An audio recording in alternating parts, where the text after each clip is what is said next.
Donc, je vais introduire les travaux autour d'une présentation rapide de ce qu'est ErgoTrait. ErgoTrait, c'est un projet CASDAR IP, Innovation et Partenariat, qui vise à réfléchir la traite en termes d'organisation, mais aussi en termes d'approche ergonomique, pour s'assurer qu'elle puisse être demain, cette traite conventionnelle, on entend par là non robotisée, rester une alternative crédible à la traite robotisée, qui, elle, existe clairement sur le terrain.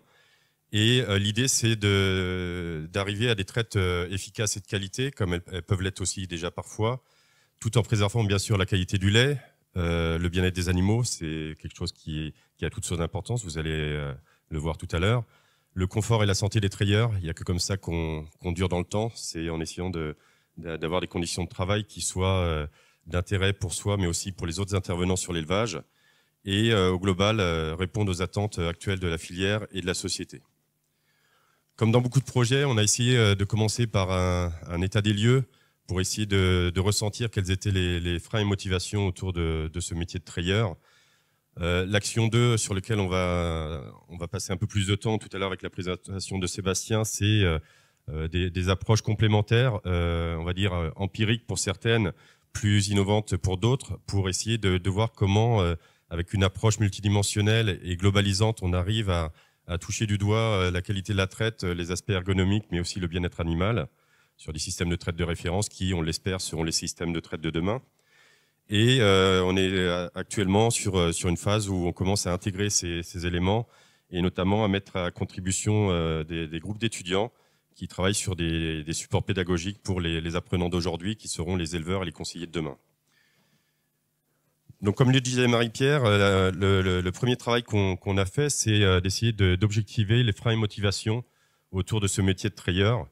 Et ce qu'il en ressort sur la quarantaine d'enquêtes qui ont été faites et globalement dépouillées intégralement, c'est que c'est quand même un métier, une tâche qui est appréciée par les enquêtés.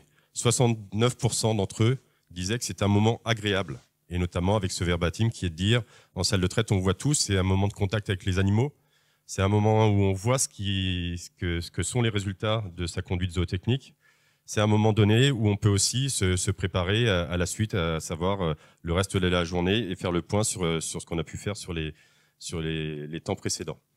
À côté de ça, on ne peut pas se le cacher, il y a aussi des éléments de pénibilité sous-jacents, mais qui ne sont pas forcément autour de la traite proprement dit en tant que récolte du lait. C'est bien souvent sur des activités, sur des tâches périphériques, notamment avec la circulation des animaux, le nettoyage des surfaces, qui est souvent jugé trop long, et puis parfois des choses qui tournent autour de l'atypicité de certaines traites. On entend par là les traites avec du lait qui ne va pas autant, que les traites au pot, les traites écartées. Et au global, ce qui est assez légitime, plus c'est long, plus c'est pénible. Et le niveau de pénibilité, c'est à partir d'1h30 pour les gens qui étaient enquêtés. À côté de ça, une fois qu'on a fait le tour de ces ressentis, on se dit qu'il y a quand même des choses qui ont l'air de poser problème malgré tout dans l'acte de traite et notamment dans la préparation des trayons, dans ces actes d'hygiène qui sont importants dans certains systèmes. Et pour essayer d'objectiver les choses, des mesures ont été faites sur des fermes et avec au total quasiment 700 et quelques mamelles qui ont été caractérisées pour essayer de voir où elles se situent dans l'espace pour ce qui est des trayons les plus loin et les plus hauts, ceux qui vont être les plus contraignants dans l'acte de traite.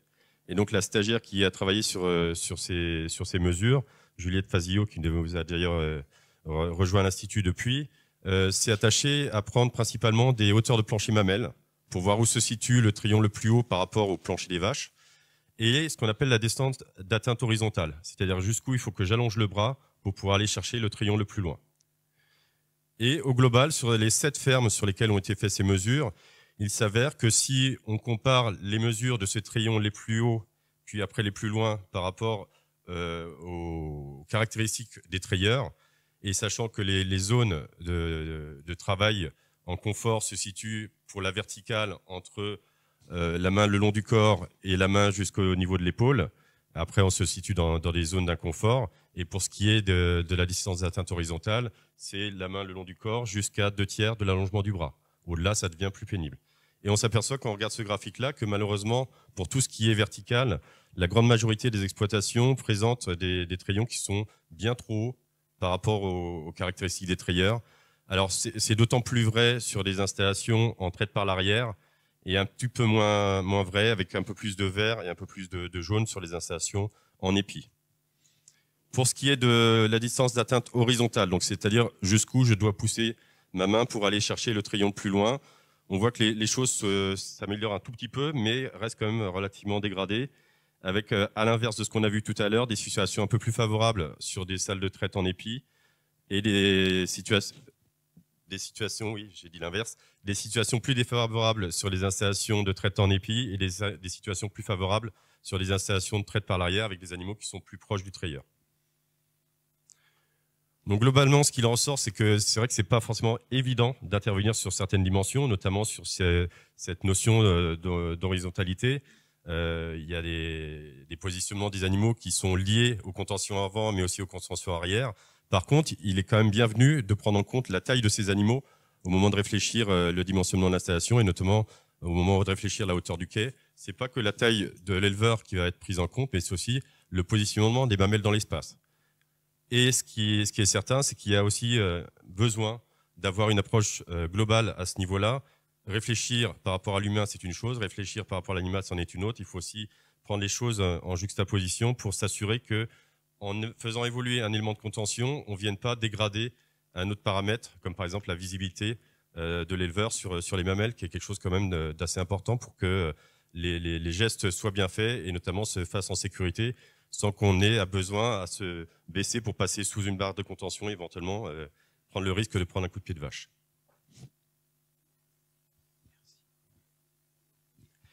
N'hésitez pas à poser vos questions. Bonjour à tous, donc Sébastien Guillochot. Comme disait Jean-Louis, ce qu'on a repéré, c'est qu'en fait, on a avec des vaches qui sont plus grandes, des mamelles qui sont de plus en plus hautes. En fonction des systèmes de traite, on peut avoir donc des difficultés à brancher. Et puis en épi, en fonction de la contention, des fois des distances pour aller chercher la mamelle qui peut être assez éloignée. Et donc pour aller plus loin, c'est le principe de l'ergonomie, c'est d'avoir une approche la plus globale possible. On a fait des suivis donc à la traite d'une façon conventionnelle avec une ergonome que vous voyez ici sur la photo. Son boulot, ça a été de suivre de façon conventionnelle l'ensemble de la traite pour observer, pour voilà, dans le cadre de son activité, essayer de repérer des explications, des facteurs d'amélioration. Et puis on est allé chercher une approche plus innovante, c'est-à-dire de la motion capture. Alors la motion capture, c'est une approche qui est issue du cinéma et qui a été adaptée par une entreprise pour avoir une qualification des aspects biomécaniques, c'est-à-dire la posture du trayeur pendant la traite. Sur la partie conventionnelle, comment ça a été fait? On a suivi une quinzaine de traites où à chaque fois les trayeurs sont filmés en situation. Ils ont été questionnés sur leurs difficultés, sur leurs douleurs, sur les choses qu'ils apprécient pour avoir donc un ressenti et un retour de leur travail. Derrière, l'ergonome en fait analyse l'ensemble, elle était présente à chaque traite, elle analyse l'ensemble de l'activité, elle regarde les films et elle va détailler l'activité pour questionner à chaque fois le travail, essayer de chercher des pistes d'amélioration, de relever des points d'amélioration sur la conception des équipements, sur la circulation, sur l'organisation pour bien comprendre l'ensemble de l'activité. Donc dans ce cadre de ce travail, on va réaliser donc des monographies, des descriptions de l'activité de traite pour une quinzaine d'exploitations pour pouvoir mettre en avant des facteurs d'amélioration. De l'autre côté, donc pour l'approche plus innovante, l'entreprise finistérienne là, qui a développé un système pour suivre l'activité au travail, c'est basé sur une méthode qui s'appelle Roula. C'est une méthode médicale qui permet pour les travailleurs d'évaluer le risque de TMS sur un travail posté. Ce principe, c'est quoi? C'est de regarder les angulations des membres et essentiellement de la partie supérieure. Donc si je me place comme ça, c'est de mesurer l'angulation entre le corps, le tronc et le bras. Et on sait qu'à partir d'une certaine zone, si on travaille beaucoup dans ces zones-là, c'est ce que vous voyez en rouge sur le graphique, on est sur des zones à risque de développement de TMS. Et donc, on a réalisé ça, les trayeurs ont été équipés d'une combinaison. Alors c'est assez facile, ça ne gêne pas du tout dans le travail. Cette combinaison, elle est équipée de 17 capteurs qui sont à peu près de cette taille-là et qui vont suivre l'ensemble de l'activité et qui vont caractériser les mouvements. Donc vous voyez ici sur la diapo un avatar qui se crée, c'est-à-dire la personne qui se recrée en 3D et qui pour chaque mouvement, les membres sont positionnés par rapport par exemple au tronc pour les bras pour pouvoir qualifier le risque de TMS. Alors ici, on voit Stéphane qui est présent dans la salle qui traite en roto 28 postes avec un plancher mobile. Il est équipé de la combinaison sous sa cote et on voit pour l'action qu'il réalise là sur la diapo, on voit la qualification avec l'avatar qui nous dit que là, dans sa posture, on est donc, comme vous le comprenez sûrement, sur la zone rouge au niveau de la nuque. On est sur des postures qui sont contraignantes et qui, si elles étaient répétées de très nombreuses fois, seraient à risque de développer des TMS. La particularité et la difficulté, en fait, c'est que ce n'est pas mathématique. C'est-à-dire qu'il y a plein de facteurs qui vont intervenir dans le développement des TMS. Là, on est plutôt sur la partie biomécanique. Les modèles médicaux considèrent que si on travaille beaucoup avec des contraintes, en plus, par exemple, de poids dans certaines zones, il y a un risque de développement de TMS. Plus on va éviter de travailler dans ces zones-là, plus on va réduire le risque de développement de TMS. Alors un autre exemple avec l'attache d'un pot sur le roto, avec au niveau des lombaires, vous le voyez, à chaque fois une qualification et une note. Donc il y a 7 notes. Là, on est sur une note de 6 qui est assez contraignante et à risque de développement de TMS si on devait répéter cette activité de très nombreuses fois.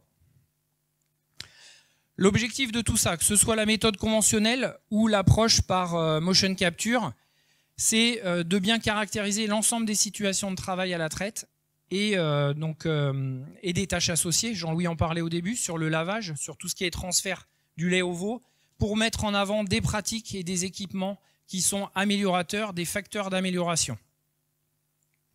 Ce qu'on a pu voir dans les exploitations qu'on a suivies, c'est que ces équipements, ces organisations, elles se mettent déjà en place. Je vous ai mis ici quelques photos. Donc vous avez par exemple un plancher mobile qui permet en termes de posture, en fonction de la taille des trayeurs, d'adapter la hauteur du quai à la taille du trayeur. On le voit c'est ce qu'on a fait pendant une des captations. On le voit avec la personne là, qui fait 1,90 m et le plancher, à titre d'exemple, a été relevé assez haut. Et on voit qu'en termes de hauteur, là, il n'est pas du tout à l'aise. Et dans une TPA comme ça avec le coffre, il a le coffre en pleine figure. La photo du milieu, des choses qu'on commence aussi à voir dans des projets, l'éclairage au niveau de la mamelle, ce qui facilite l'intervention, évite de se pencher pour voir ce qu'on fait. Je vous parlais de posture, l'impact de la posture et notamment d'un poids dans le bras sur le risque de TMS. Il va être fonction de ce poids et sur les griffes de traite, on voit de plus en plus de griffes légères. Dans ce qu'on a mesuré avec des griffes récentes, on est plutôt branché, une fois branché, sur des 2 kg, 2,5 kg. Vous avez plusieurs marques ici, avec aussi même des systèmes qui réduisent le nombre de gestes pour pouvoir lancer le vide de façon automatique. C'est des choses qui sont de plus en plus courantes. Donc vous l'avez notamment pour le système du milieu là, de chez GEA, avec un branchement où le vide se lance uniquement quand la griffe est branchée. Même chose pour les pots à lait, beaucoup de pots à lait autour de 20 kg, 20-25 kg, avec le poids du pot. On a des systèmes qui permettent de rouler de plus en plus. Il y a aussi une réflexion sur toute la capacité à faire rouler et à circuler avec ces pots-là. On a une des jeunes femmes qui faisait 50 kg, elle portait un pot de 25 kg et elle remplissait un taxilaire à 1,10 m de bord supérieur. Voilà, c'est l'importance de réfléchir à l'ensemble de ces gestes-là pour qu'au quotidien, ce soit de plus en plus, ce soit facilité.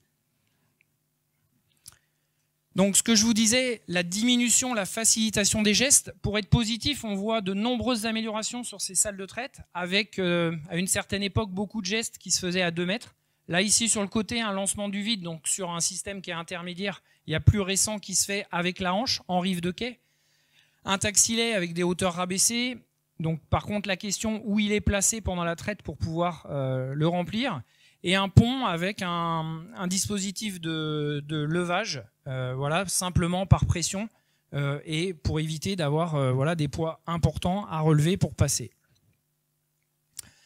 Des déplacements aisés, Dans la perception de la traite, les éleveurs nous le disaient, des sorties, du lavage, des problèmes de circulation des vaches, de plus en plus de systèmes, et c'est ce que l'ergonome met en avant aussi, pour éviter de passer dans des escaliers trop souvent, des systèmes qui permettent de faire rentrer sereinement les vaches sur les quais pour éviter les déplacements trop fréquents. Vous voyez également des escaliers, on en a de plus en plus comme ça, il faut arrêter avec les échelles de piscine pour sortir des fosses de traite. Voilà, des escaliers qui sont larges, qui sont non glissants, voilà, qui doivent être réfléchis au départ, ne pas se satisfaire de ce que propose forcément le concessionnaire et aller vers des choses qui voilà, sont là pour longtemps. Le lavage des surfaces, c'est quelque chose qui n'est pas forcément fantastique à faire, c'est pas hyper valorisant, ça prend du temps. De plus en plus de demandes sur des matériaux lavables facilement. La diminution des surfaces à laver, vous l'avez par exemple là sur la droite, avec un quai de traite qui permet la sortie directe sur les aires d'exercice et qui limite les surfaces à laver. Si on s'intéresse à la charge mentale, on a beaucoup de solutions à la traite pour pouvoir passer les consignes d'un associé à l'autre, d'un associé à un salarié sur, voilà, c'est une vache à traire à part. Et on a de plus en plus de systèmes sur des salles de traite qui permettent d'indiquer le positionnement d'une vache qui doit être traite à part, éventuellement même d'une vache qui est longue, pour pouvoir la brancher directement en premier sur le quai pour gagner du temps.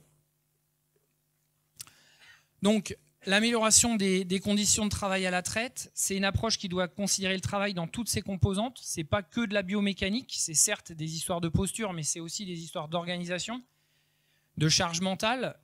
C'est de bien comprendre l'ensemble des équipements qu'on va acheter, de voir leur intégration dans le bâtiment, la circulation et de considérer aussi l'animal puisque c'est une partie prenante de ce triptyque homme, machine, animal au niveau de la traite.